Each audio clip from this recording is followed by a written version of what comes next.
बसंत पंचमी की पौराणिक कहानी बहुत समय पहले की बात है। जब भगवान ब्रह्मा जी ने इस सृष्टि की रचना की तो उन्होंने हर जगह जीवन बिखेर दिया, पेड़, पौधे, नदियाँ, जानवर और मनुष्य। लेकिन उन्हें महसूस हुआ कि उनकी बनाई हुई यह सृष्टि अधूरी लग रही थी। चारों ओर एक अजीब सी शांति थी, कोई हंसी खुशी नहीं, कोई मधुर ध्वनि नहीं, सब कुछ नीरस और मौन था। ब्रह्मा जी इस स्थिति से चिंतित हुए और समाधान खोजने के लिए भगवान विष्णु के पास पहुँचे। भगवान विष्णु ने कहा, ब्रह्मा जी, आपकी सृष्टि को पूर्णता की आवश्यकता है। इसमें संगीत, ज्ञान और कला का संचार होना चाहिए। यह सुनकर ब्रह्मा जी ने अपने कमंडल से पवित्र जल लिया और पृथ्वी पर छिड़क दिया। तभी एक अद्भुत चमत्कार हुआ। जल के उन बूंदों से एक दिव्य स्त्री प्रकट हुई। वह अत्यंत तेजस्वी थी। उनके 4 हाथ थे, एक हाथ में वीणा, दूसरे में पुस्तक, तीसरे में माला और चौथा हाथ आशीर्वाद की मुद्रा में था। उनकी सुंदरता और तेजस्विता को देखकर ब्रह्मा जी ने कहा, हे देवी, आप कौन हैं? देवी ने मुस्कुराते हुए उत्तर दिया, मैं सरस्वती हूँ।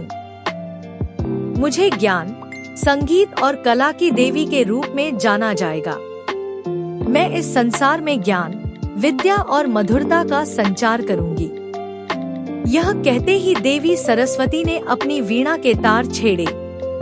जैसे ही वीणा की ध्वनि गूंजी, सारा संसार जीवंत हो उठा।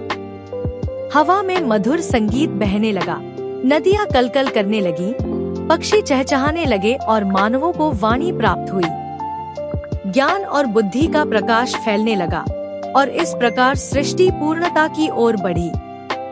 ब्रह्मा जी ने प्रसन्न होकर कहा, हे देवी सरस्वती, आज से यह दिन आपके जन्म के रूप में मनाया जाएगा। यह दिन ज्ञान, संगीत और कला को समर्पित होगा और इसे बसंत पंचमी के रूप में मनाया जाएगा। तभी से हर साल माघ माह की पंचमी तिथि को बसंत पंचमी के रूप में मनाया जाता है।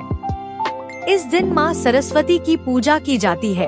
विद्यार्थी अपनी पढ़ाई शुरू करने से पहले उनका आशीर्वाद लेते हैं और लोग पीले वस्त्र पहनकर इस पर्व का आनंद लेते हैं। यह पर्व हमें सिखाता है कि ज्ञान, संगीत और कला से ही जीवन में मधुरता आती है। कैसे मनाते हैं बसंत पंचमी? माँ सरस्वती की प्रतिमा का पूजन और वंदना की जाती है। विद्यार्थी और शिक्षक विशेष रूप से इस दिन विद्या की देवी को स्मरण करते हैं। पतंगबाजी का आयोजन होता है, खासकर उत्तर भारत में। मंदिरों और घरों में भोग और प्रसाद का आयोजन किया जाता है। पीले वस्त्र पहनकर पीले फूल और खाद्य पदार्थ चढ़ाए जाते हैं। बसंत पंचमी केवल एक पर्व ही नहीं, बल्कि ज्ञान, बुद्धि और आनंद का प्रतीक है, जो हमें नई ऊर्जा से भर देता है।